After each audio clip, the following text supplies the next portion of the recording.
the Union Association kind of amped up the war in the middle of that season and started stealing the best players they could off the National League teams. The National League teams saw that going on. They started stealing players back from the Union Association. There was a full-blown war for players going on while all this was happening.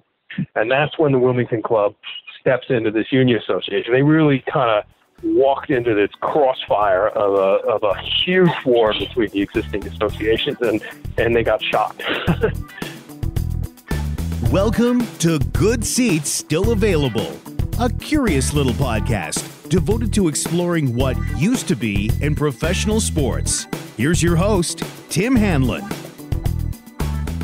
Hey, gang, what's new? How's it going? My name is Tim Hanlon. Thank you very much for joining us once again into our little journey, our little excursion, our little expressway, shall we say, into the deep, dark annals of sports history. We call it Good Seats Still Available, that curious little podcast journey each and every week into what used to be in professional sports.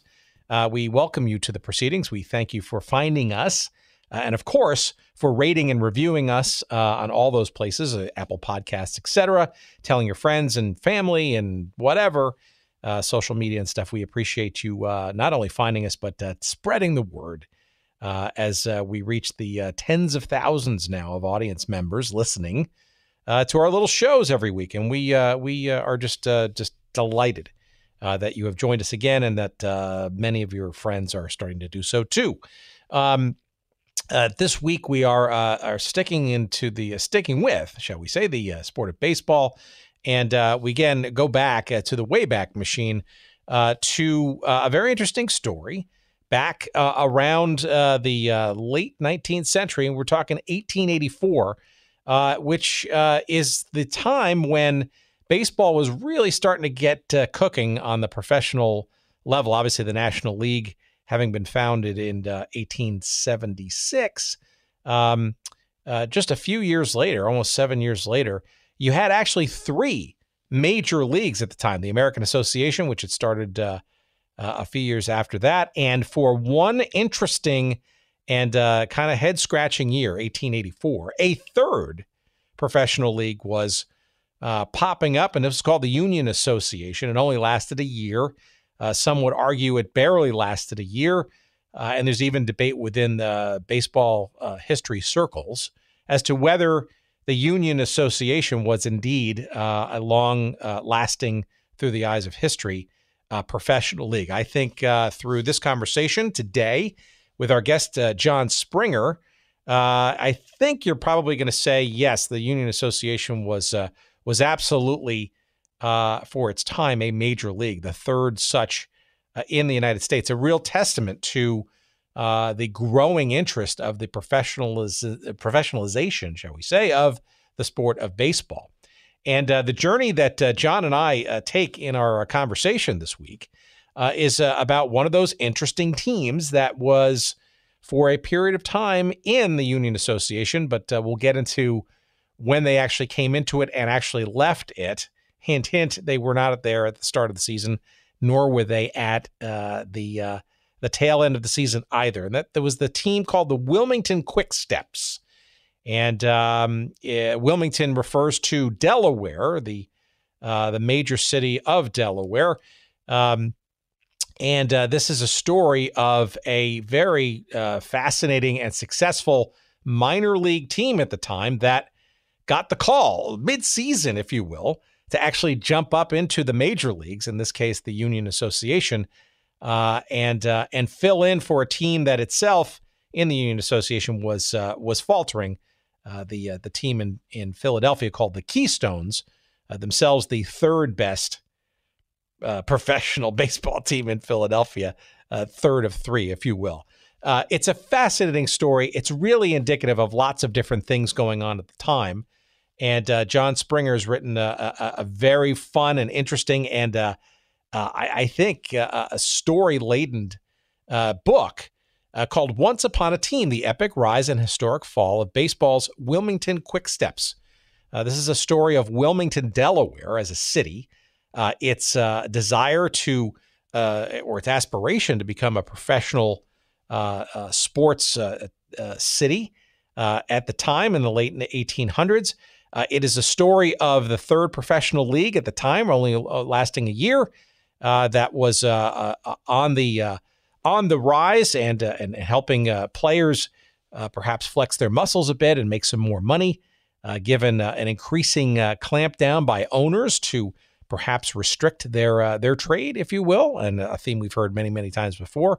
It is the story of a team, the Quick Steps, that dominated their minor league at the time and got stars in their eyes, shall we say, looking to financially better themselves, perhaps the city as well, and join the ranks of the major leagues. But of course, as we're going to find out, finding it a little harder than they imagined.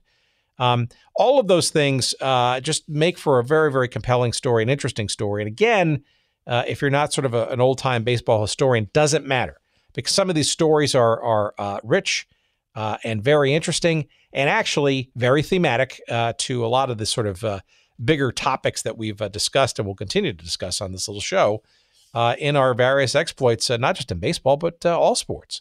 But again, this is our conversation with John Springer, the author of Once Upon a Team, The Epic Rise and Historic Fall of Baseball's Wilmington Quick Steps. That's our conversation coming up in a couple of seconds. It's fun. Stick around. You're going to enjoy it. Let's see. Before we get there, I want to say hello and welcome to a new sponsor. It is oldschoolshirts.com. oldschoolshirts.com. And it is an amazing place. They're based in Cincinnati, Ohio, and our friend P.F. Wilson reached out a couple of weeks ago, having listened to a couple of episodes, and he and the team there are really adept at some very cool sports logo wear from all kinds of leagues and teams and other things in and around sports. You're going to find some very original designs. I mean, look, I was looking just a few minutes ago at some of the very cool things. I mean, all kinds of old teams and leagues and cities. I mean, if you're a Chicago Horizons fan, anybody remember the Chicago Horizons of the Major Indoor Soccer League, a one-year wonder? There's a shirt there for you too. If you're from, let's say you're from Houston and you want that Houston Colt 45s logo shirt, it's there for you. Or perhaps the Houston Aeros of the old World Hockey Association. You're going to find that there too. There's all kinds of fun stuff and to be found at oldschoolshirts.com. And of course, if you use the promo code, guess what that is? Good Seats, you will get a 10% discount from all your purchases. Again, it's oldschoolshirts.com. Our friends in Cincinnati. Give them a try. You're going to really love this site. And there's some just great stuff, some great shirts, high quality stuff, and great logos and memories to be had. Oldschoolshirts.com, promo code GoodSeats for 10% off your purchases. And we thank P.F. Wilson and his friends at the site for reaching out and giving us a try. And we're tickled pink to have them as a sponsor, and we welcome them to the fold. Oldschoolshirts.com. Thank you. And also, we also want to remind you that audibletrial.com/goodseats, that's the place to go to get some good quality sampling, if you will, of audio books and audiobook for sure, because you're going to get one free audiobook for trying the service when you go to audibletrial.com/goodseats. You're going to get 1 month of the service for free. You're going to get a free audiobook download. You can cancel at any time, and that free audiobook download is yours to keep, even if you do cancel. As long as you have that device, that book stays with you, and you can listen to it as long as you need or as often as you want.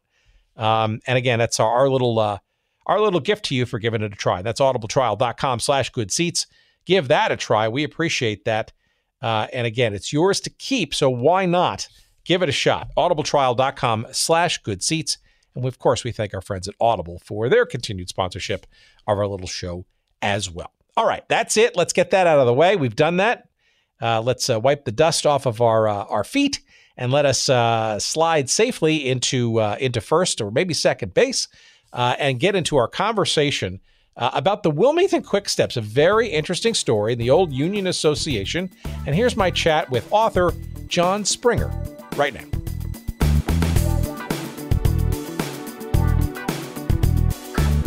Maybe you could start with regaling our audience a little bit about your your general background. Are you a writer by trade? And maybe you can also skate into your perhaps affliction of being a Mets fan, and we can skate into the topic at hand from that. Yeah, sure thing.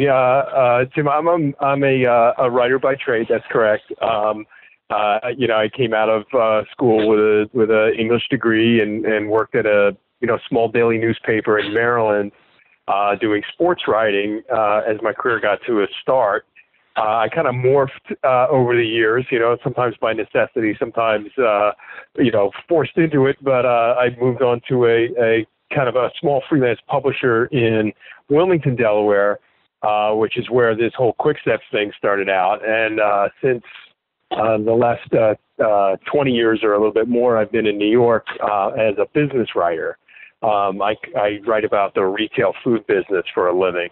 So, but journalism all the way through, and I was always a sports guy. I kind of decided early on that the sports writing field wasn't necessarily the best place to make a living, and I kind of supplemented my interest in writing about sports by kind of doing it for free or for fun or whatever. I grew up in New York. I'm a big Mets fan, kind of born into a big Mets fan family.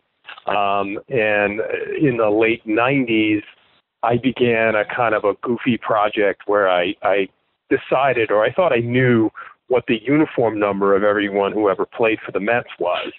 And in the sort of the process of trying to figure that out, this was before this information was widely out there, or in some cases even known. Kind of assembled a list that accounted for everybody's uniform number, the dates that they wore them, and then wrote a history of the team that proceeded not chronologically by year, but by number. The idea that I would write, start with chapter 1 and write about Mookie Wilson and the guys who wore number 1 for the Mets, number 2 and Bobby Valentine, and so on up to Turk Wendell at 99. So that was a way I kind of supplemented the way, my regular, day job with these projects that I kind of focused on baseball and sports. The Quick Steps book that I did related to a magazine article I did many years ago, and sort of it stretched back to the time I lived for about 4 years in downtown Wilmington. At the time they were sort of establishing the Wilmington Blue Rocks minor league team. You'll probably know this, but the Blue Rocks that were established in 1993 were a sort of a continuation of a Blue Rocks team that went bankrupt in the mid-50s, I believe. Anyway, finding out about the Wilmington Quick Steps, I kind of went back and it sort of kind of took that information, the emotional meaning of a team in a city and so forth, and kind of put that into the book called Once Upon a Team. Well, let's talk about Wilmington for a second, right? Having lived there myself, actually, for almost 2 years back in the day, working in marketing and advertising for what then was a giant credit card company called MBNA America. Sure. Everybody worked for MBNA. Well, I was in Wilmington as well. It's like that. It was sort of the modern day DuPont in terms of its scale and influence, I guess, into the region. But around 93, I remember very vividly the Blue Rocks coming back to town. But I also get a sense of Wilmington and I grew up in northern New Jersey, the New York City metropolitan area, right? And even growing up on the East Coast and knowing certainly the Boston to D.C. corridor, with New York obviously very much in between, and the great state of New Jersey along the way, even I wouldn't necessarily know a whole lot, or didn't know a whole lot, about Wilmington. Maybe you can give a little bit of a background about sort of the, I don't know, it's inferiority complex perhaps along the Eastern Seaboard. Yeah.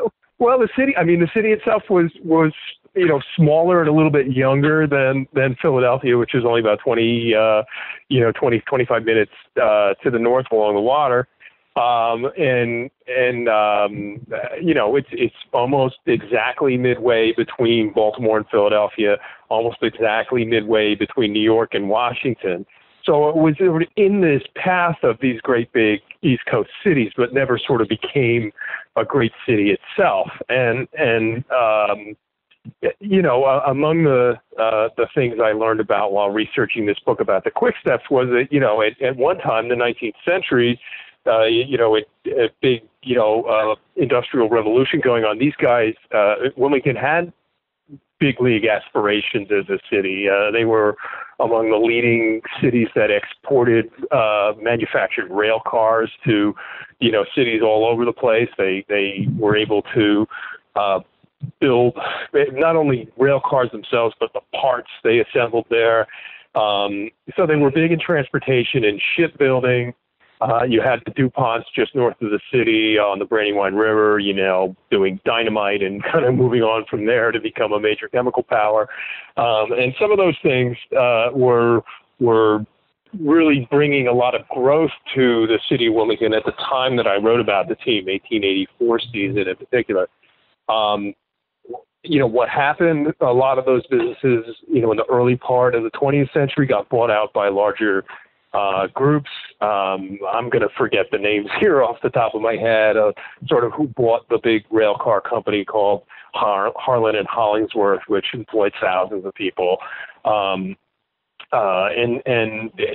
These manufacturing concerns kind of fell into other people's control. It was a little bit less sort of relied on the city to kind of provide the labor and sort of the things that were associated with the things they built. For example, the train cars they would build in Wilmington, they would build everything from the car itself, like I said, the parts like the wheels, and then there were a community of artists employed within the city who stitched the furniture, the Morocco factories that made the covering on the seats, the painters and the designers and all that stuff was supported by these big industries by companies that were owned in Delaware. And again, over the years, they got bought out by larger rivals in bigger cities, Chicago, some of the big Midwest steel cities kind of took away a lot of the control of the industries that Wilmington was playing in. And of course, they reinvented themselves over the years. DuPont obviously became a huge thing. And then by the time the 1990s came around, the banking industry and the corporate offices was, a major economic power for them. But at the time, I guess what you'd say is that, its failure to kind of, become the major manufacturing power that it really wanted to be was sort of at the heart of Wilmington kind of staying small the way they were. And, I think to a certain degree that sort of reflected in its struggle to support baseball teams over the years. They've had any number of attempts, many of which I got into in my book that, would ultimately fail either because of lack of support from fans, lack of investment support from the owners, or a combination of them. So you can see, some of the results of that kind of disinvestment in Wilmington that had come over the years, kind of playing itself out, even today. Eventually, General Motors took away their plants, those kinds of things. And then as a result, you've got crime and dwindling population in the city. And those are the things that they struggle with.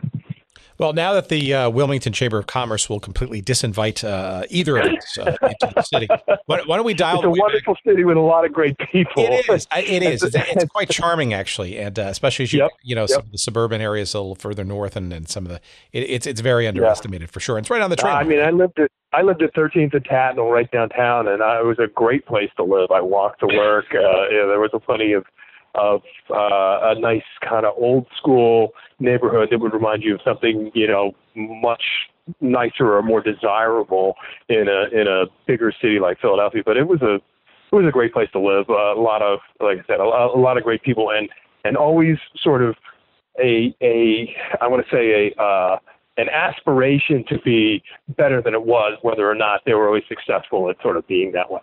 And I think that's fair. And then maybe we could sort of juxtapose that with sort of the the era of sort of 1883, 1884, when this story sort of gets underway, right? So the aspiration, not limited to industry or status and culture, but also professional, or what was then a burgeoning or beginning, if you will, early stages, professional sports kind of environment. And obviously, at that time of that generation, baseball was supreme in the United States as the sport of record. Maybe a little bit of background as to this team known as the Quick Steps, which really didn't start as a major league team. It actually started kind of at the height of some very successful times in the minor leagues.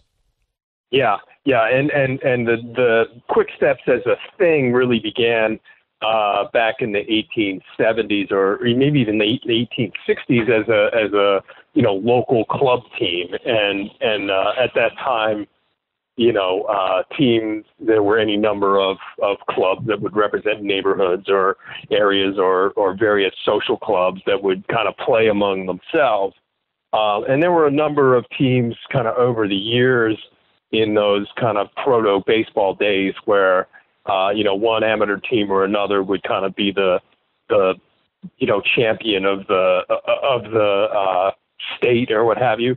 The Quick Steps gained renown in the 1870s for being one of the amateur teams that would travel. They would support themselves with, gate receipts and have banquets and, benefit events like that.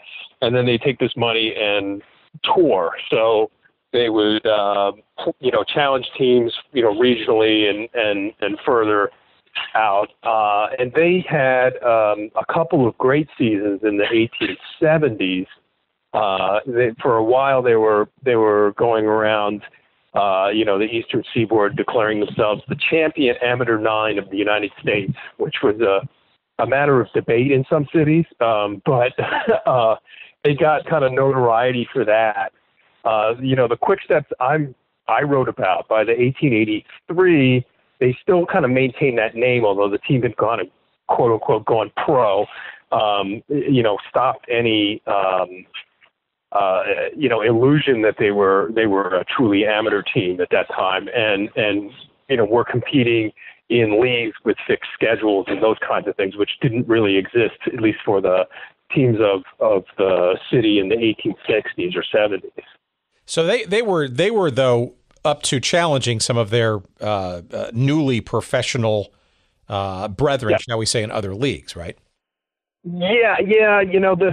I don't have a great sense of sort of how pervasive leagues really were until, the National League sort of demonstrated that a league with a fixed schedule and a set membership and each team plays the other team, the same number of times, and sort of rules like that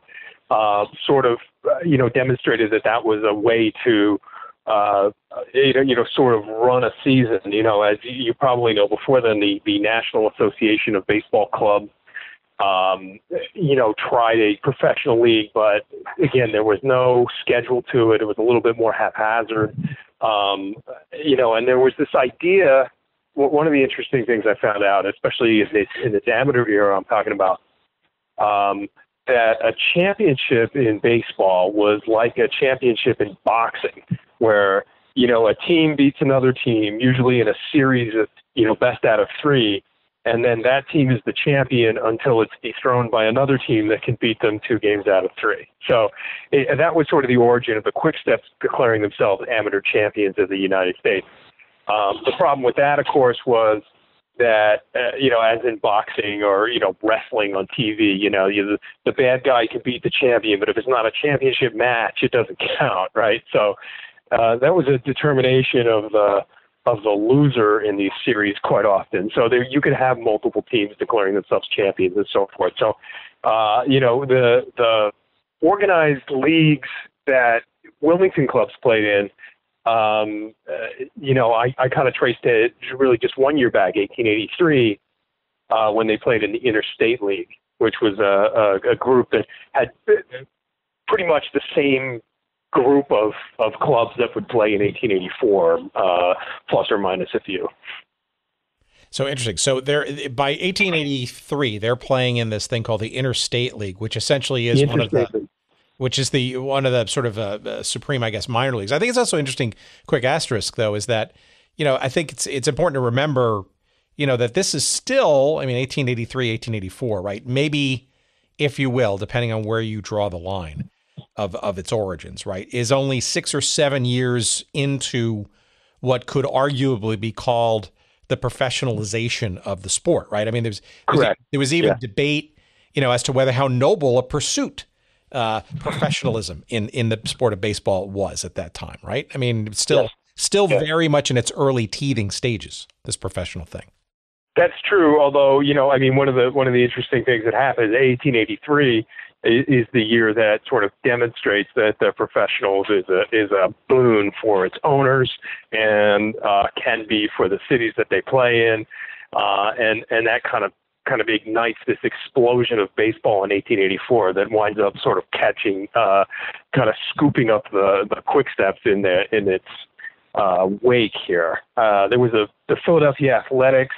I am always going to mess this up because I always forget the actual figure.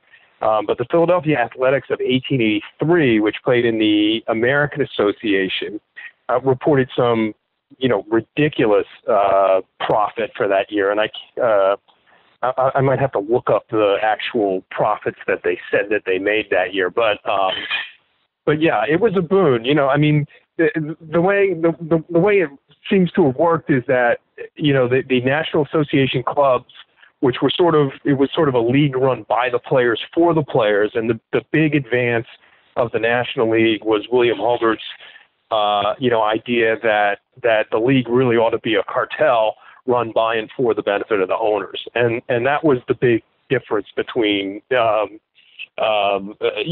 various leagues. And by 1883, 1884, it was clear that was the place to be if you are, sort of speculating in this idea of making a business of it, or making making your name as a team owner, or making your name as a team player.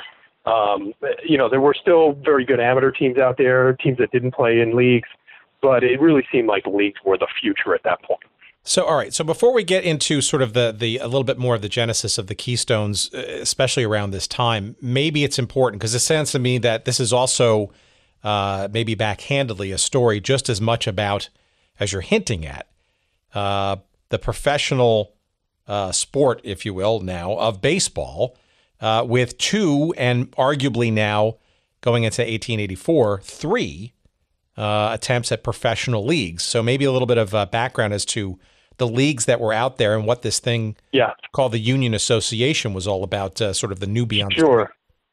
Sure. Yeah. I reel me in if I get too far into the arcane. You know what I mean? This is part of the tableau that I think this is a puzzle to me, and I think it's really cool to sort of into it. So National League established 1876. Great, more or less success from the start. As I mentioned, it was kind of run for the benefit of the club. They tried to do things like limit the membership in the organization to cities with 75,000, population and above. They gave clubs the ability to vote down, other guys who kind of encroached in their territories, that kind of thing. And so that established this template for baseball as a sport that could be played within the confines of the league and teams that would play one another on a set schedule.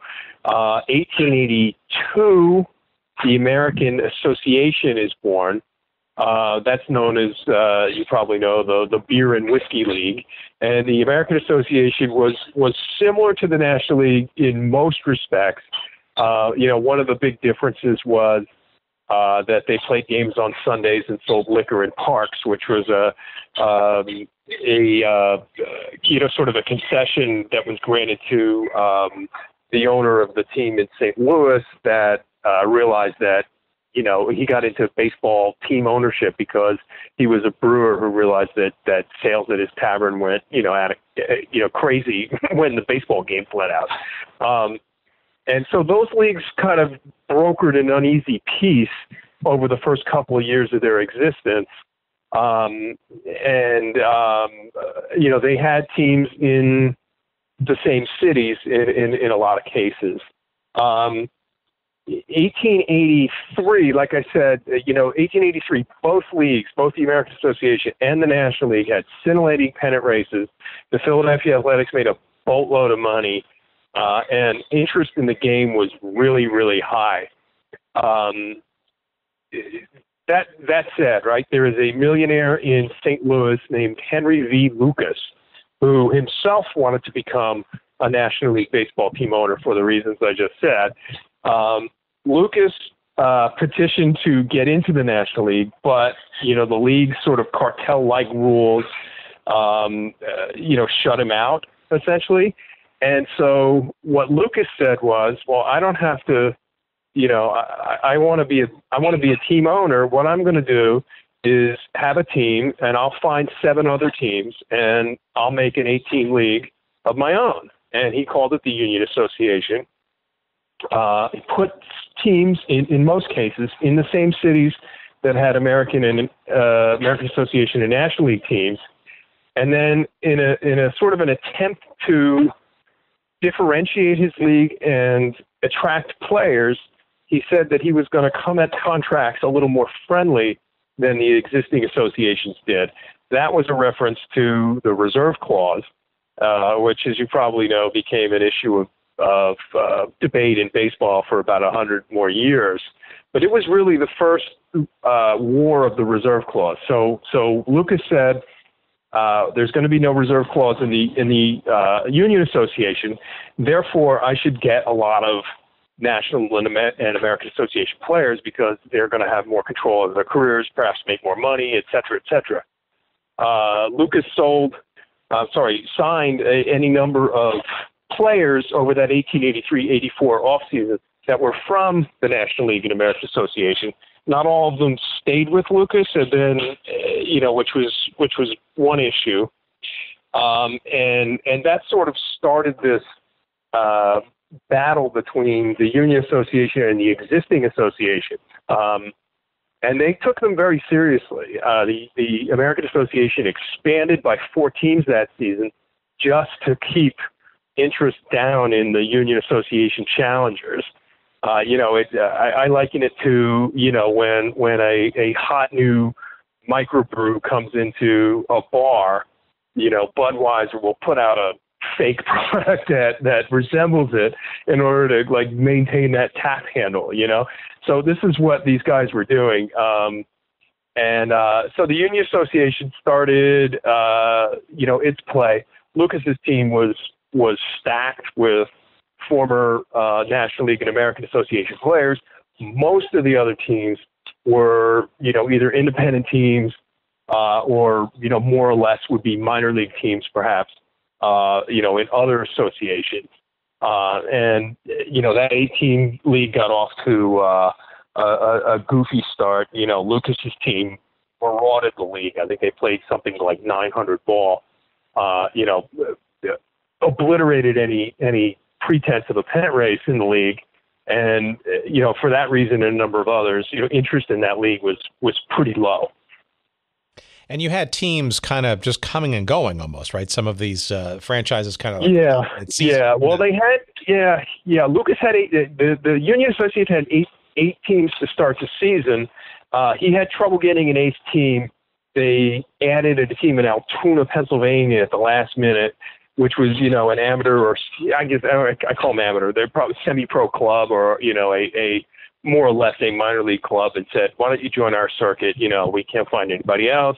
Well, Altoona's on the way, between Philadelphia and St. Louis. We'll find a place to stop there on the train, whatever. That team didn't belong in bigger cities.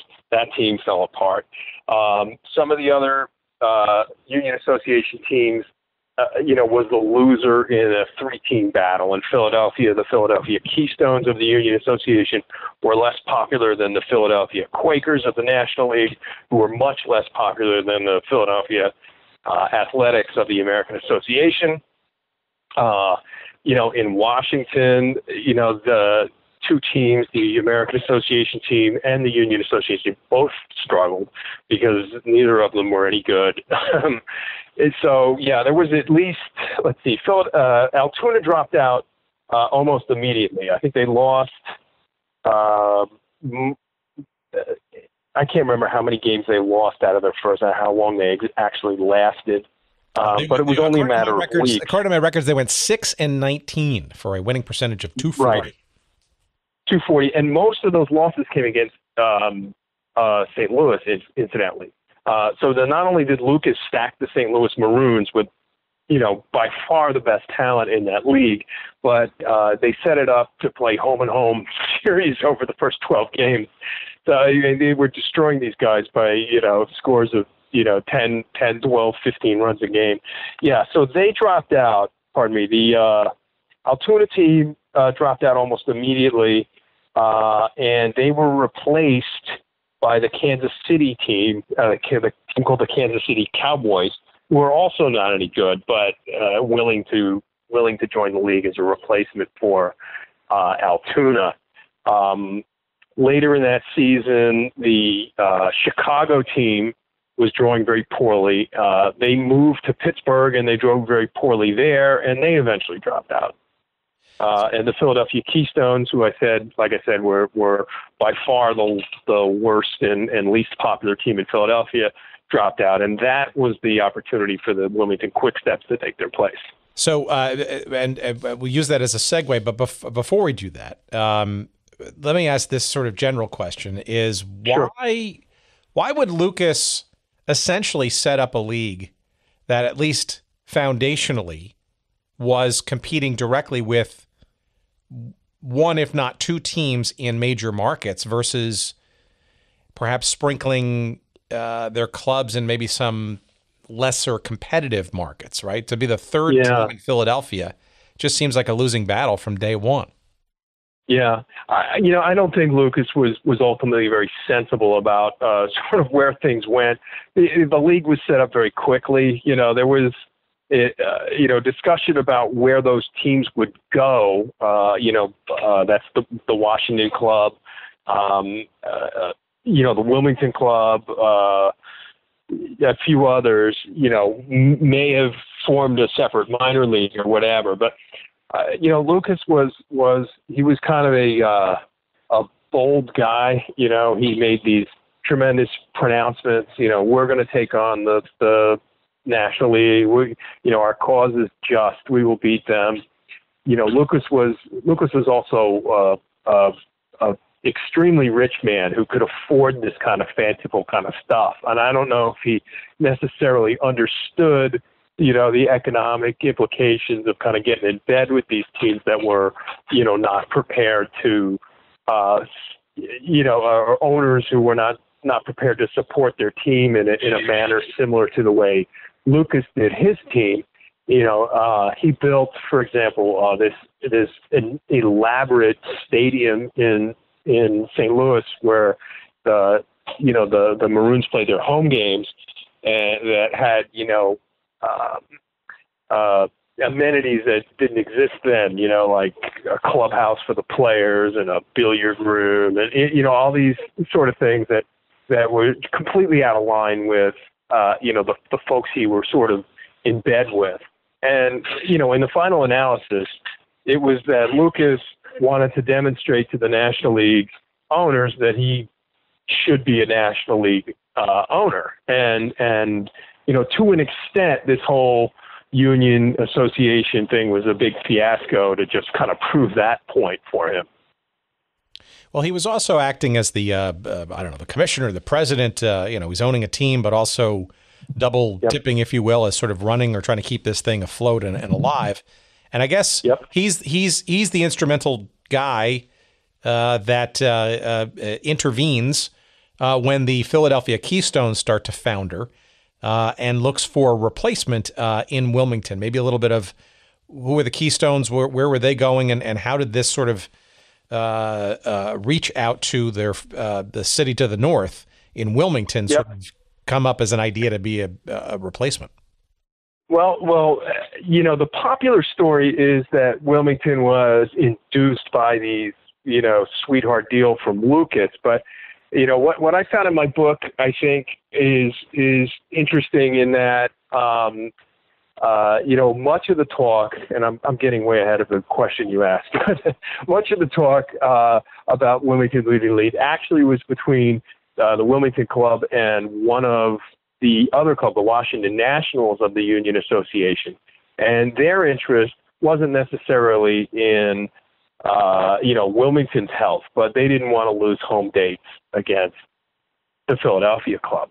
So let me wind back. As I mentioned earlier, the Philadelphia team was bad. The Phillies weren't popular either, but they were drawing better than the Quickstep. The Keystones.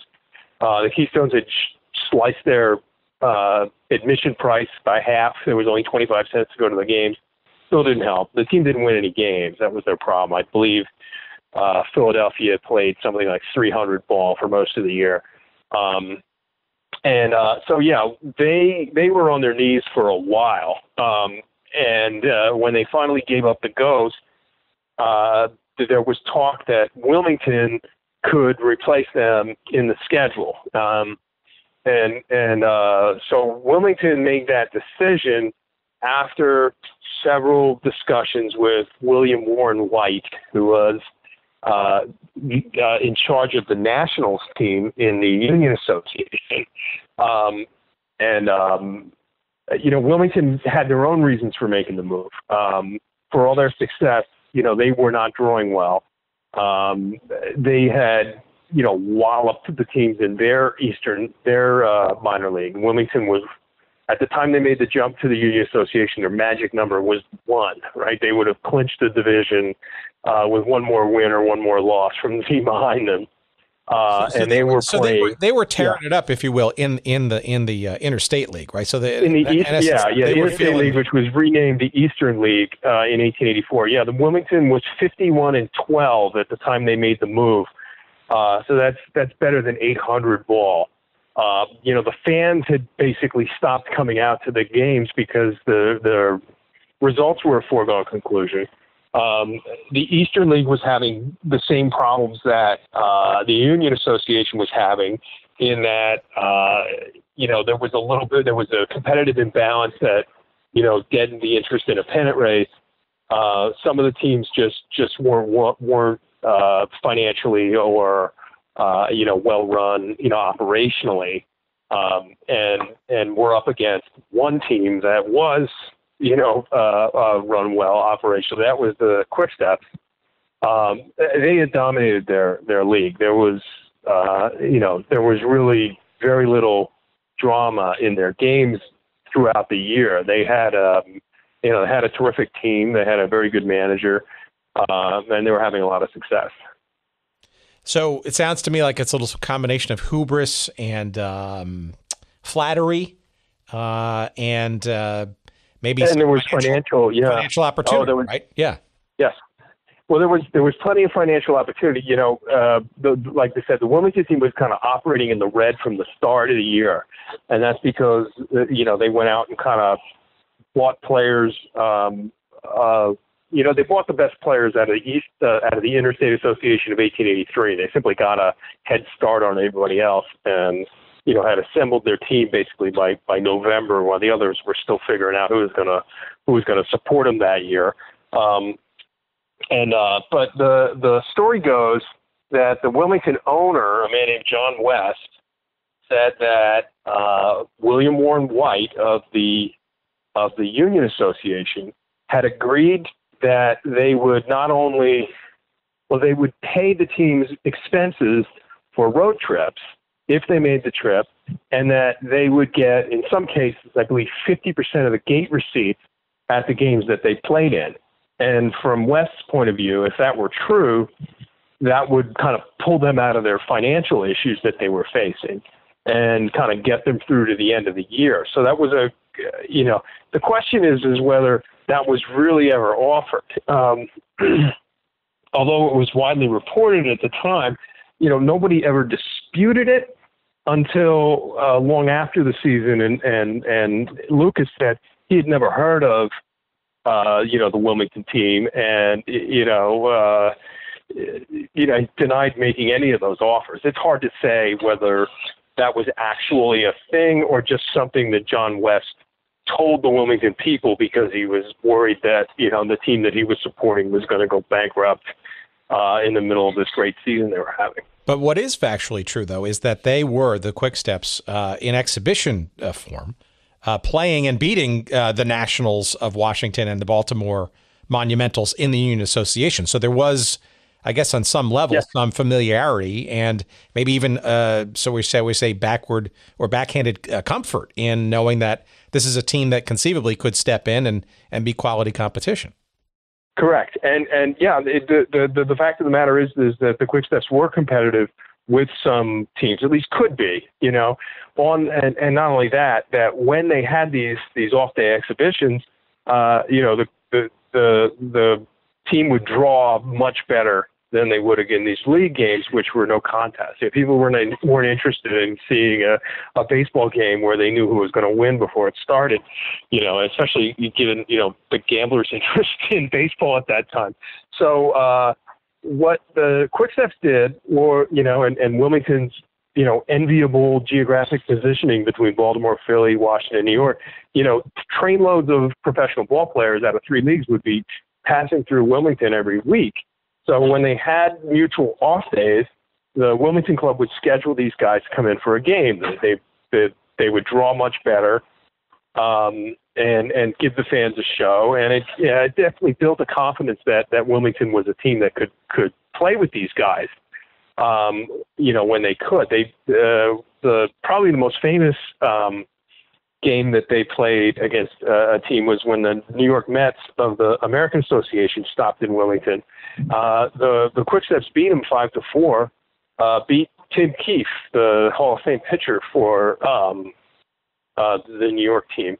So, yeah, it was definitely this idea, I think selling it to the fans wasn't such a big deal. But, whether the Union Association liked Wilmington so much that they would pay for these guys to take a train out to Cincinnati and Kansas City, to just to have them play, that is in question. I think that story was told by Wilmington. Is it true? It's hard to say. It's hard to believe.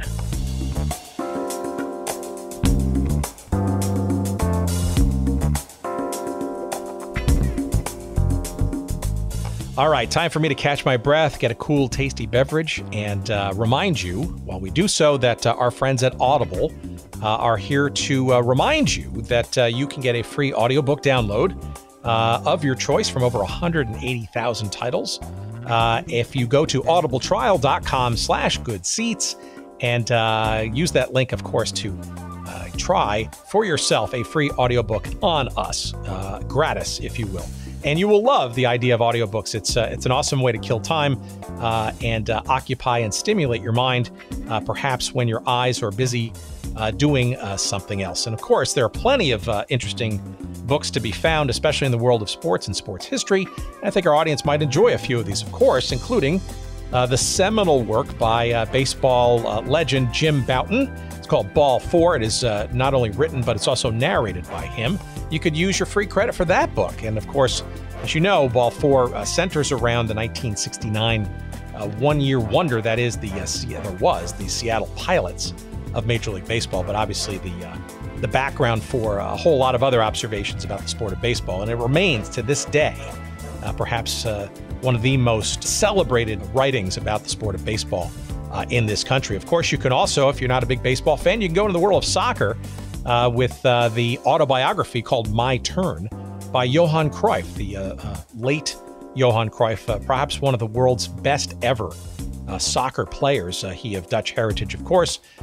Plenty of great legendary years at club play as well as national team play for the Dutch team, as well as, for our audience, maybe a little bit of interest, his journeys in the North American Soccer League in the late 70s and early 80s with the Washington Diplomats and the Los Angeles Aztecs. And of course, if you're into football, there's probably no better book, especially if you find yourself really interested in the sort of deep and rich history of the NFL, with the book called NFL Football, A History of America's New national pastime. It is written by Richard Crepeau and narrated by Marlon May. That, too, is an audiobook that you could choose from over, like I said, 180,000 titles. There's got to be something in there that's going to be of interest to you. And by all means, give it a try. And we appreciate your doing so at audibletrial.com/goodseats. And again, you're going to get your free audiobook download. You can cancel it anytime. And again, even if you cancel it, you can keep that book as long as your device exists. So again, we appreciate it. Give it a try. audibletrial.com/goodseats. And now back to our conversation.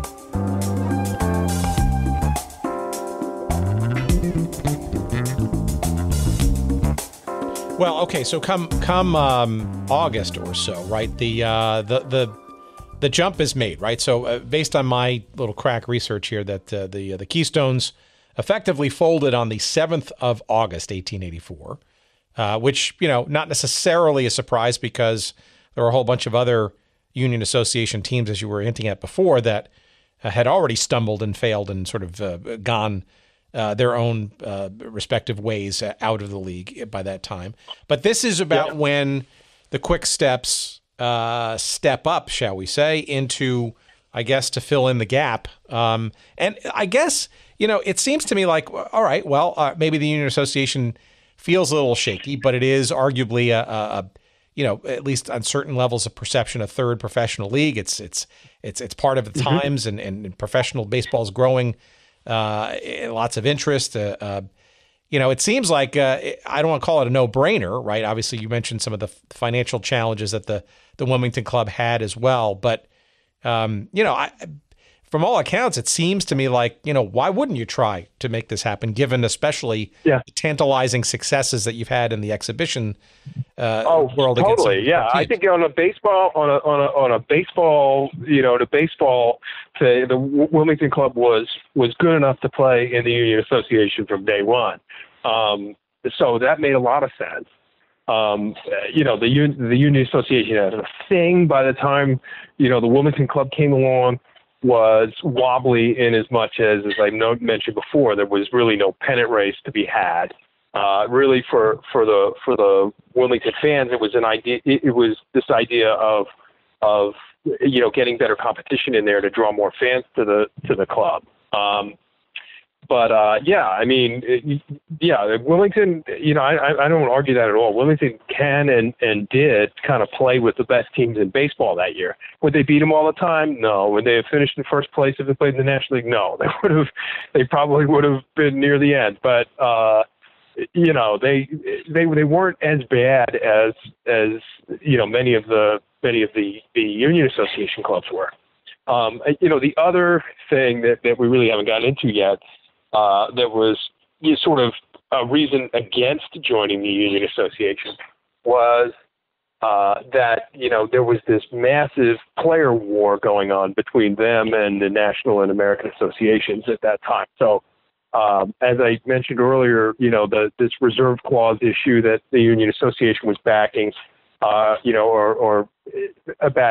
became something that the existing leagues really worried about. The Union Association felt that they passed this thing called the Day Resolution, the existing groups that would ban a player for life if they jumped the contract and went to a non-league team, and that scared a lot of the players away. The Union Association kind of amped up the war in the middle of that season and started stealing the best players they could off the National League teams. The National League teams saw that going on. They started stealing players back from the Union Association. There was a full-blown war for players going on while all this was happening. And that's when the Wilmington Club steps into this Union Association. They really kind of walked into this crossfire of a huge war between the existing associations, and they got shot. Well, it sounds like it was not a bad time to be a player because you've got now 3 entities bidding for services, no? Yeah. Every time that happens in baseball history, you've seen it, right? Salaries go up. The threat of the Continental League in 1960, or the what do you call it? The Players Brotherhood League in 1890, yep. Right? Federal League, right? Every time that accompanies this insane, jump in salaries, and usually from, what you would consider, in retrospect to be like paltry wages to better wages, right? So, even over the course of the 84 season, the Quick-Steps had players whose salaries more than doubled during the course of that year. Well, all right, let's talk about some of the players, right, and the sort of the characters, because before we sort of get into their downfall, and I think to put this in perspective for our audience, right, the team is basically stepping up to the Union Association in the first or second week of August of 1884. They only lasted in the Union Association until the third week of September of 84, right? So, but maybe before we get to why the quick demise. How about some of the players that kind of got them to this spot in the first place? Because obviously they were doing quite well in the Eastern League before they made the jump, right? And obviously for a good reason. That's why they were invited in some respect. Absolutely. It started with the manager. His name was Joe Simmons. He was kind of a forgotten figure in the early baseball career, but Joe Simmons was named the manager. He had managed the Trenton team in the Interstate League in 1883. He was hired by Wilmington to be their manager, basically, the day after the 1883 season started. Simmons was a pro ball player whose career went back to, cricket in the New York area, played with all these legendary teams, the Unions of Morsania and the Chicago White Stockings of 1870, and, all these kind of legendary teams in the past. He's an older guy, 38 years old, I guess at the time, knew the talent very well. You got to understand this was before you could look up a player's stats on your phone, or consult a scouting bureau for a report on these guys.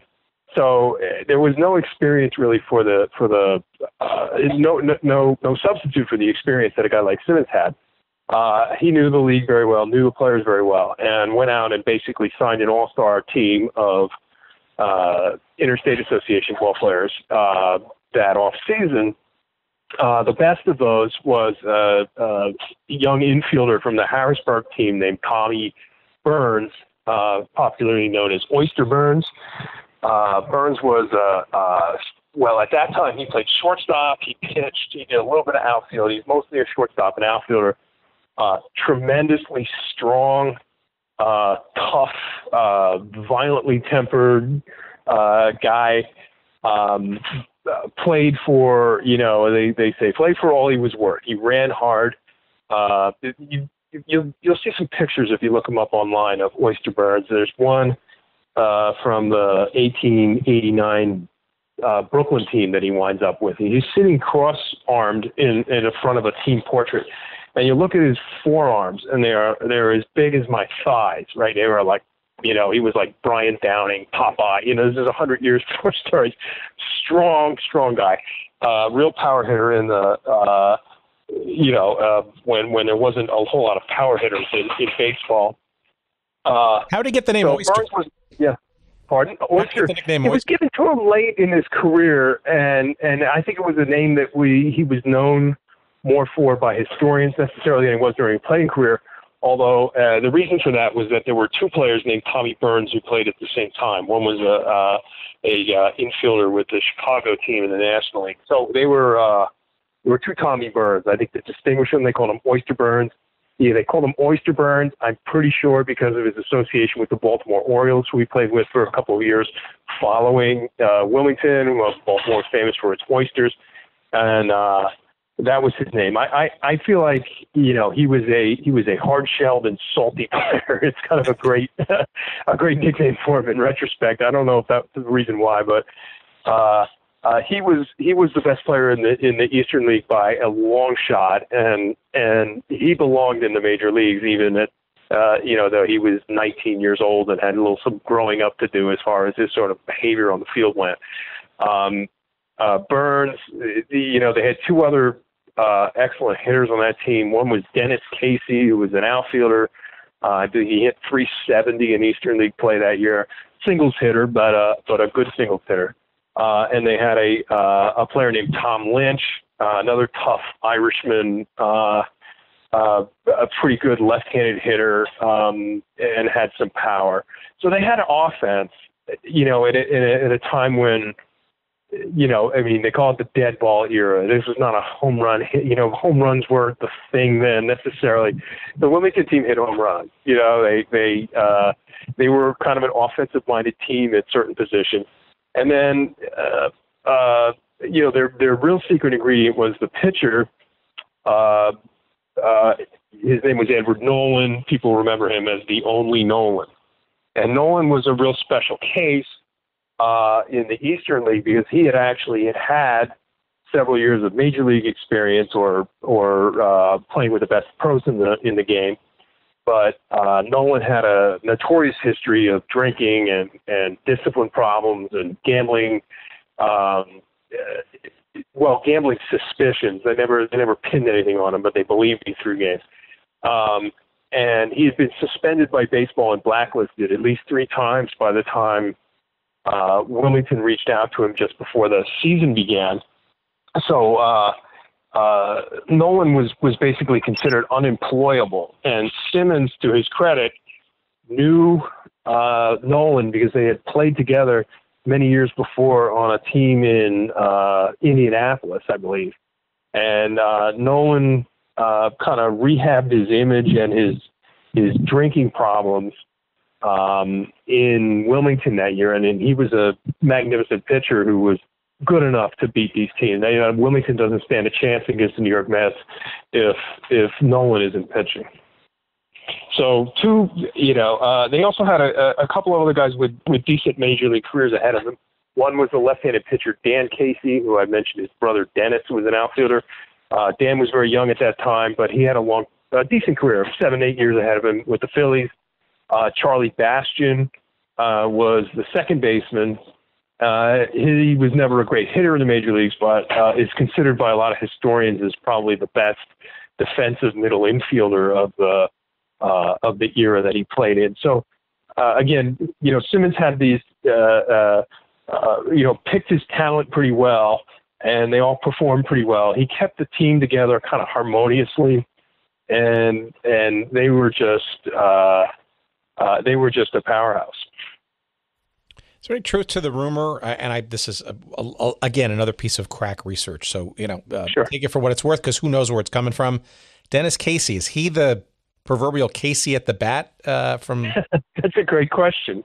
Yeah, it was actually Dan Casey, his younger brother, the pitcher, who said that he was the mighty Casey. Of course, that was not true. And I think, Casey sort of knew it was not true, but he kind of played up the rumor anyway. It got reported, I don't know exactly when, the 20s maybe, or the 1920s. Dan Casey lived very long, and into his 80s, and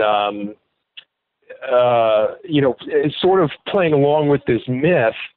When the Baseball Hall of Fame opened, and they're celebrating this other myth, right? That Abner Doubleday invented baseball in Cooperstown, New York.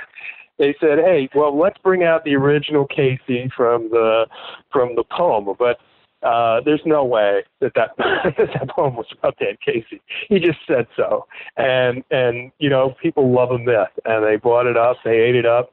Dan Casey, when he was honored there at the Hall of Fame opening, was given a lifetime pass. He could go to any baseball game he wanted to, and it's a great story. But like many great stories, there's no truth to it at all.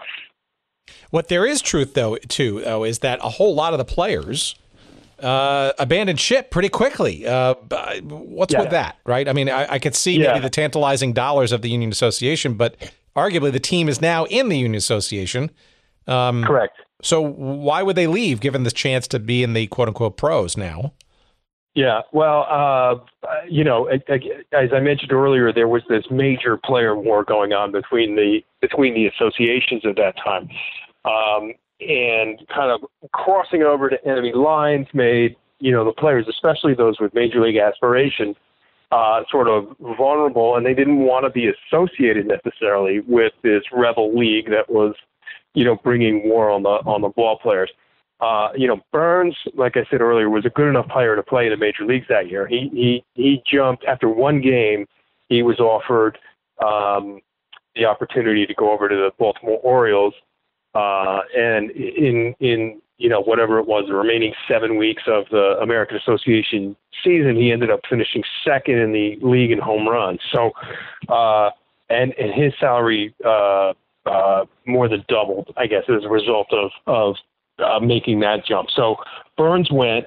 Dennis Casey went along with him. The story is actually that Baltimore asked Tom Lynch to come with Burns, but Lynch, for whatever reason, didn't want to go to the Orioles, and so they took Dennis Casey instead. When Dennis Casey left, the ball players were resentful of Dennis Casey getting this opportunity that the rest of them didn't, because I don't think they liked Dennis Casey all that much. Dan Casey then kind of left the team in shame, basically, after his brother left. So those three were off right away. The other problem was that Nolan, the pitcher, and his favorite catcher, Tony Cusick, were tempted at that time to join the Phillies in the National League. And there's quite a bit of kind of story behind that. But the story is that those guys went to, instead of reporting to Wilmington's first game in the Union Association, they went instead to a tryout with the Phillies in Philadelphia. But Nolan never signed with Philly, and he never signed with the Union Association. He kind of was playing them off one another, and eventually he wouldn't join Philly. Cusick wanted to join Philly, but couldn't because they didn't think he was worth anything without Nolan. So these guys kind of held out for a couple of days. Nolan was gone for almost, I don't want to say, he didn't rejoin the team until the 29th of August. So, and by then Wilmington had gone through this terrible stretch without their best pitcher, losing their best hitter, their second best hitter. They were in a shambles by the time Nolan came back. So, Nolan could have joined Philadelphia. He was a crafty kind of guy. He was playing the leagues off one another and doing his best to get a salary increase the best he could, which he eventually got from Wilmington and in the Union Association. Well, I think it's also important to kind of get a sense of how much money we're talking about, right? So again, I've been looking at I think this is an entry in this might have been Wikipedia, so you got to take this with a grain of salt. But Sure. and we all know that the amount of what the dollars were like in the 1880s are certainly very different today. But in terms of percentage, right? My understanding that some of these players were basically making about $100, $150 a month in Wilmington, and you're talking about I think Oyster Burns looked at jumping to the Baltimore Monumentals for something like $900 a month, right? Which is just a gigantic raise. I think Dennis Casey was looking at Baltimore for $700 a month. Not bad when you're making $150. In the midst of some of that is no, you're absolutely right. The salary increases were huge. I'm not sure whether that $700, $900 is a month or for the rest of the season, which was about 2 months. But either way, these guys were doubling their salaries in the jump. So yeah, it was worth it to them. And again, in the case of Burns, he was just a good player. I mean, it was, you couldn't, if you could imagine present day, you've got a AAA hitter, who's hitting 400 and murdering the league. The team's not going to cry when he's called up to the big leagues. It's just going to happen. There was no stopping Burns' career. It was the other guys, that was sort of kind of caught up in the whole thing that were, they kind of tore the team apart. And like I said, Burns was also the team captain. He kept everybody in line. He was a demonstrative, shrill voice, little bit of a disciplinarian, so to speak.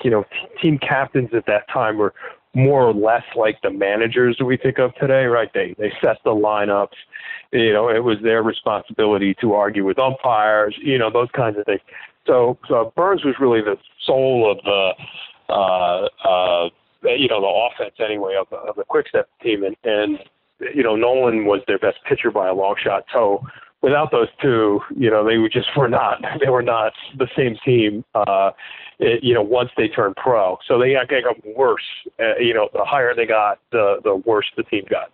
Well, it seems to me that not only did they not handle the opportunity or the ability to, they couldn't handle losing those quality players, number one. But it also seems to me that, and maybe this is in retrospect, right? They're essentially jumping up into the Union Association when it's clear that St. Louis has already running away with the pennant in this crazy league, and it's almost like they're acting as filler, right? So I don't know. Yeah. You put those two pieces together, the lack of star talent that's sort of dissipating elsewhere, and why even bother, given that the whole season's already wrapped up, if you will.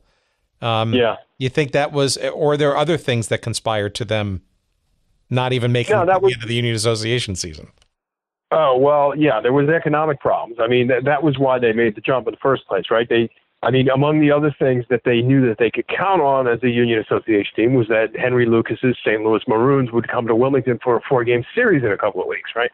So here, then the team could say, hey, here are these great players. They're coming out to the city. Come on out to the ballpark. Come on, see them, those kinds of things. I think two things took this, the Quick-Steps by surprise. One, they did not expect to be caught up in the player war the way they did.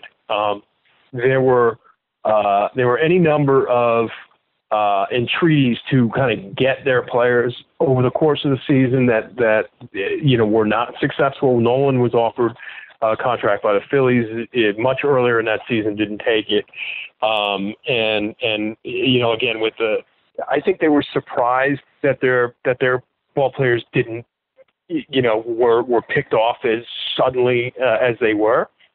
And then, it was an economic problem. They did not have, the Quick-Steps didn't have enough money left in their coffers to pay the opposing team their guarantee of the gate receipts at home, much less, take a 16-game road trip to Cincinnati, St. Louis, and Kansas City, which was on the schedule, ahead of them on the schedule. And again, they had perpetuated this myth that the Union Association was going to pay for that. Whether that was true or not, the fact of the matter is the Union Association didn't pay it and wouldn't pay it. And before they even got to that point, the Quick-Steps had gone bankrupt. And they only won 2 of their 18 games, so must have been a very inspiriting experience. Yeah, and they won their first. And that was the game that was the game that Oyster Burns played in, and Dan and Dennis Casey. Dan Casey pitched. Dennis Casey was in the outfield. Oyster Burns was a shortstop. They didn't have Nolan. They didn't have Cusick, but they won that game. They were demoralized by the Burns departure. And I had a rough time kind of filling in the roster. Teams only had 11 or 12 guys at any one time at that time, right? They didn't need to employ 25, So you miss 1 or 2 players, you'd have to kind of pull whoever was available. So, in the middle of this season, the week that they started playing Union games, it was in Washington. It was 95 degrees out, and in the middle of this sickening heat wave. They have to find who's ever available, to play first base or to play shortstop or to pitch because they don't have Nolan or Burns there. Would employ these guys. His name's escaping me at the moment. Who came in, pitched, disappeared with his reserve money afterwards. His advanced salary afterwards.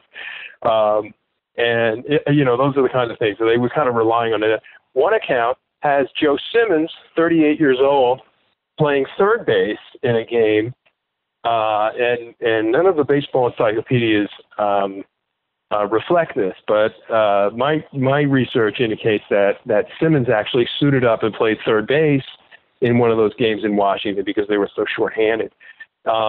The other problems, Wilmington was not used to traveling so much. You know, their longest trip until now was to Richmond. Basically from Washington, in order to make the Union schedule, they had to get from Washington to Boston. Their train arrived too late in Boston. They hadn't any experience traveling to Boston before. They arrived too late to get charged with a forfeit. Again, they kind of patched together a team. Some of these guys had drinking problems, discipline issues, because they were ball players who were available in the middle of the season. One of them is a gentleman named John Cullen. Cullen was an outfielder and a catcher. Cullen got drunk after a game in Wilmington, came home to the club hotel, walked into an empty elevator shaft, fell 20 feet to the ground, suffered back injuries, couldn't play again for the rest of the year. That kind of stuff happened. There was a gruesome incident that happened while Wilmington was hosting the team from Cincinnati, the Outlaw Reds, in which the umpire got struck by a foul ball shot off the bat, hit him in the mouth, fell to his back, almost died of suffocation. If there weren't for a doctor who happened to be at the game that day, it would have been baseball's first on-field fatality. The newspaper said that people were getting sick. The scene was so gruesome on the field. Those kinds of things hurt the attendance. The people didn't want to come back and see that kind of stuff. What was the final straw in September that sort of where they gave up the ghost? Well, they gave up the ghost. I mean, I wish there was something that was dramatic, but they didn't. I mean, the accounts I read would say they did not draw enough people to the game to pay Kansas City, who was visiting that day, their $75 guarantee. The owners were out of money. The team, Gate wasn't generating enough to pay him $75. Simmons pulled the men off the field and disbanded then and there. The other thing was, again, if West was lying the whole time about this story that Lucas was going to pay their way to do their Western trip, which was coming up, or whether Lucas said yes, we will. He didn't intend to. He was already recruiting a team in I guess it was Milwaukee to take the Quick Steps place when that road trip began, and that's exactly what they did. So the Quick Steps knew that they were being replaced, and they knew that they hadn't drawn enough fans at the game. They also knew that Burns wasn't coming back, and everything else. So I think they just kind of gave it up then. So I mean, what is the epitaph for all this? I mean, you've got the city of Wilmington sort of gets its taste of, I guess, at least for the 1 year, the professionalism of what some would argue was a third professional league at the time. Obviously, they had been quite successful in the minor leagues the year and a half prior, so to speak. Obviously, they weren't prepared for, a 3-league bidding war for players and all that kind of stuff. But was there any, based on your research, is there any thought about somehow, taking another stab at it, either in the Union Association, which I know at least a couple of clubs tried to sort of soldier on for another season, but it didn't occur. Was there any thought that Wilmington could at least somehow at least get back into the minor leagues? It seems like there was. Well, they did. They did the following year under the same owner. Don West got some investors together and tried to get a team together. Although that team also drew poorly, was not as successful as the Quick Steps as a baseball thing. They drew very poorly, and they relocated to Atlantic City halfway through the season. That league, I don't believe that was the Eastern League. That might have been a different league, but it was purely minor league at that time. Here's the other interesting thing that I didn't mention that you'll probably find pretty interesting was that during the season, before this whole Union Association situation came up, there was a team in the Eastern League named the Richmond Virginians. And as you know, that they moved to the American Association. So they stepped up from the minor leagues to the major league earlier that season. and took the place of the disbanded Washington team in the American Association. That team went bankrupt. The Washington team in the American Association was one of several teams that they added to that league in order to clamp down competition for the Union Association. That team was a failure. Richmond made the move to the American Association. Before they did that, though, they called Wilmington, or I don't know if they couldn't have telephone. They telegraphed Wilmington and proposed that the teams merge and go together into the American Association. And that would have been interesting because Richmond had 3 or 4 players who actually had a decent major league career ahead of them as hitters. Wilmington had the pitching. Wilmington had Burns. Wilmington had the superior manager and Joe Simmons. Had they been able to come to an agreement and throw a team up there in the American Association, that would have been interesting to see. As it went, the Richmond team did very poorly in the American Association. Yeah, it's interesting, too, because the Maroons, who ran away with it in the Union Association, actually made the jump to the National League the next season for a couple of seasons. Correct. And I think Lucas got his wish, but maybe didn't last all that long from what I understand. Yeah. Well, I mean, that was all Lucas wanted in the first place. I think he talked a good game. Maybe he believed, personally in this idea that the reserve clause was unjust and everything else.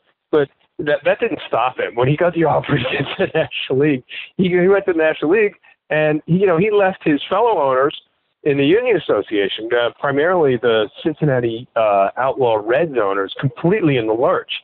Those guys were the Reds, although they had no ability to kind of reel in the St. Louis club.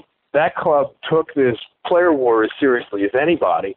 They reeled in a bunch of National League players over the course of that season, and were making a real go of it. By the time the Union Association blew up, the Reds were probably the best team in the league, but left them completely in the lurch. These guys were completely screwed by Lucas's decision, to go to the National League. And yeah, his team only lasted a couple of years. They had problems. One of the things was that it wasn't really the Maroons that moved. It was Lucas was able to acquire the struggling Cleveland team in the National League and move it. So he didn't have a very good team. And then Lucas ended up squandering his fortune on a number of things over the years, and he actually died a poor man, if not a penniless man. So he had all kinds of issues ahead of him. Lesson learned: when you inherit money, friends, Yeah. Well, so it's, I know that time is, or history is in hindsight, right? And you 2020, etc. Yeah. But I don't know. It's the cynic almost in me. Well, I was going to say that in some respects, maybe you tell me, you're the expert. That the Wilmington Quick Steps story almost is feels almost like a contributing element to really a bigger story about Henry Lucas's desire to be in the National League as an owner. Yeah. I mean, there were a lot of victims, right? Yeah. I mean, that's true. I think the Quick Steps are really sort of victims of their own desire for success in a similar way that, Lucas was sort of done in for his own success. If Lucas's league was to be successful, his team could not have been that successful. He overdid it, right? The Quick Steps built a team that was way better than any Eastern League team that year. They almost overshot the goalpost. You know what I mean? And I think they almost tried so hard to succeed that they failed. Both Lucas and Wilmington, really, because the Wilmington owner, again, he also, may have suffered some certain delusions of grandeur, and the thing I say in the book really is that the thing that Lucas and John West really share in common more than anything else is they were both absolute fools for baseball. They loved it. The game was exploding. They very much wanted to be a part of it. They very much wanted to be successful at it. And again, they succeeded so outrageously they failed. Last question. Any remnants or of the history of this team, aside from obviously your book? Is there anything in Wilmington or the Blue Rocks? Is there any sort of deference or historical plaques or any memories or recountings of this story, or is it? There should be, don't you think? Well, it sounds interesting. It sounds like a lot of these stories, frankly, that we get into, especially some of the older ones, almost feel like they're, at the very least, fodder for a serialization, if you will, with a little bit of dramatic license. I mean, I can hear the pianos and the saloons, right? Playing in the background, and you can kind of create a little story around some of these guys with these great names like Oyster Burns and the Only Nolan. I mean, just the names themselves evoke interesting. I'm totally with you. I think if any filmmakers listening out there, please buy the rights to this story. You could cast a bunch of good-looking young men and make a box office killing. No, but in Wilmington, it's hard to say. Every 10 or 12 years, somebody brings this up. This book itself was based on my coming across this story 15 years before and wrote a magazine article that it was published in Wilmington. And, that's based on, articles that you see in the News Journal archives every 10 or 12 years or 15 years. But yeah, I mean, it is, in my estimation, an underreported phenomenon that a city as small as Wilmington, at one time had a major league team. I mean, that bit itself was so astonishing that's what sort of made me want to do this story, even before I knew how sort of extraordinary it was. Just that is mind blowing, and so no, I don't know if there's anything that commemorates that team. The hotel where the players stayed still stands. It's now known as the Queen Theater. The Blue Rocks Stadium stands on the grounds where the Harlan and Hollingsworth Corporation made the rail cars and the boats, and really where all the fans for the old, team worked. But, the Blue Rocks, to my knowledge, haven't done anything on this. I mean, it seems to me to be a natural, throwback day, right? I've got some information about sort of what their uniforms looked like, that kind of stuff. It would be awesome. And, but yeah, does Wilmington recognize it? I don't know. All right. Well, let's get some promo stuff for you. Give me here's your chance to just tout the book. Give us the name, where it's available, and all that kind of good stuff, and maybe other things that you might be also thinking about or working on. Yeah. Well, the book is called Once Upon a Team. It was published by Sports Publishing LLC. It's available in bookstores, particularly around Wilmington, or online, any of your online stores. You can order a copy from me directly if you want to reach me. I'm at springer66.net. I've got a website where I've been writing a little bit about the stories I'm telling in the book. I tweet mostly about the Mets, something about my book at Springer66. I'm known a little bit for having done Mets by the Numbers, the book, which is the online repository of Mets uniform number history, and that's available at mbtn.net.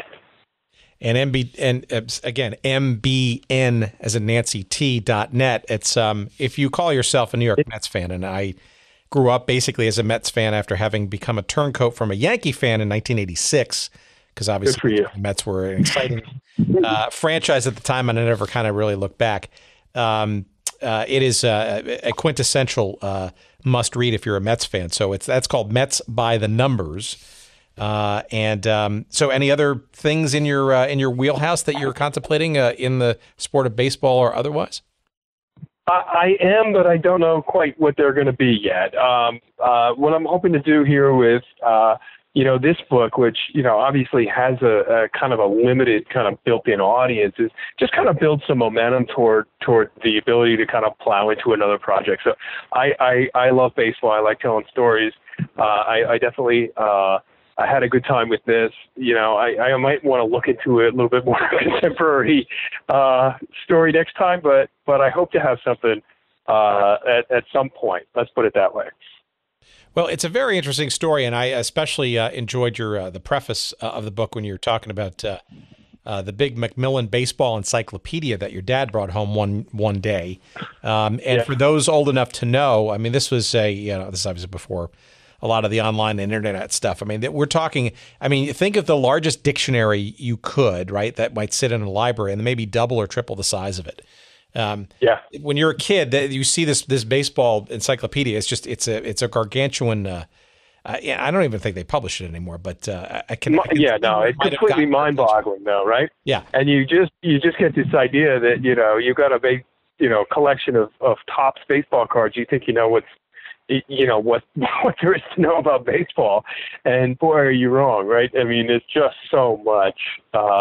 There's so much out there. I guess one of the cool things about this book is maybe it demonstrates to people that there are stories out there in the most obscure, arcane baseball episodes. I certainly found a good story here, and I kind of like it for a lot of reasons, but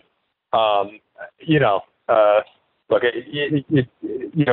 if a minor league baseball team from the 19th century can be written about, you figure like there's a lot of stuff that can be written about.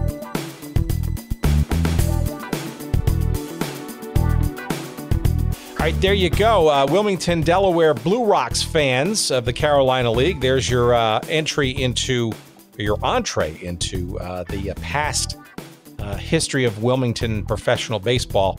And perhaps a little bit of a door opener, shall we say, into a little bit of that history that preceded the Blue Rocks arriving on the scene, and successfully so in the minor leagues.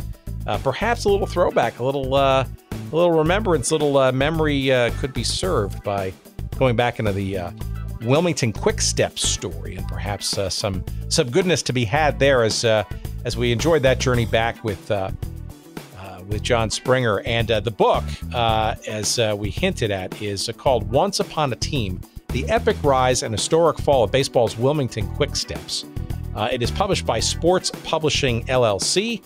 It came out just about 2 months ago, and it's a very fun read. And you can hear, as I sort of hinted at during our conversation, you can hear sort of the pianos and the clinking of glasses and the murmur in the saloons, if you will, of that era and of that time. And the writing is poignant. It's great. It's fun. And look, I think some great stories that we just scratched the surface of. And look, really indicative of a whole bunch of just amazing twists and turns of the sport of baseball in the early days. A lot of which has been sort of overlooked or sort of glossed over, but some real characters and some real seeds of some of the stuff that baseball's gone through over the years, including things like management, restricting players from moving around to different teams, and all kinds of other sort of bigger issues that obviously have taken on much larger dimensions as the years have gone on. But always fun, always interesting. And yes, we can now check the box. Wilmington, Delaware, and the Wilmington Quick Steps of the old 1 year only Union Association of 1884. And that's what we do here. We knock another one down, and more to come on this little show. We appreciate your listening. By all means, give us a rating or review, will you? Go to Apple Podcasts or wherever else you get the show. Rate it, review it, and of course, tell your friends. That's how we get found. That's how we get recommended. It helps the algorithm out, and we obviously want to get more people out there to hear and enjoy the show, hopefully like you do as well. We also want to remind you that we are found early and often on Twitter at Good Seats Still. You'll find us on Instagram at Good Seats Still Available. We're on Instagram. Well, we say that on Instagram. We're on Facebook. Yeah, that's it. The sister company, there you go, of Instagram. We have a page devoted to us there. You'll find us there as well. Our email address is hello@goodseatsstillavailable.com. And obviously that website is where you can go if you forgot all of that stuff. Goodseatsstillavailable.com. You'll find all of our old episodes. You'll find links to the books and all kinds of fun imagery and stuff. You can sign up for our newsletter, all that good stuff. So visit there early and often, bookmark it, and please, by all means, send us a note and let us know what you think. And lastly, but not leastly, we want to thank our friends at Podfly Productions, podfly.net. It's the place to go to help you get up and running in the world of podcasting like they've helped us do for the last year and a half. And of course, we want to tip our baseball cap to our good friend Jerry Payne, who puts our pieces together every week. Thanks, Jerry, and to Podfly Productions, again, podfly.net. Okay, I'm done. Thank you so much for listening.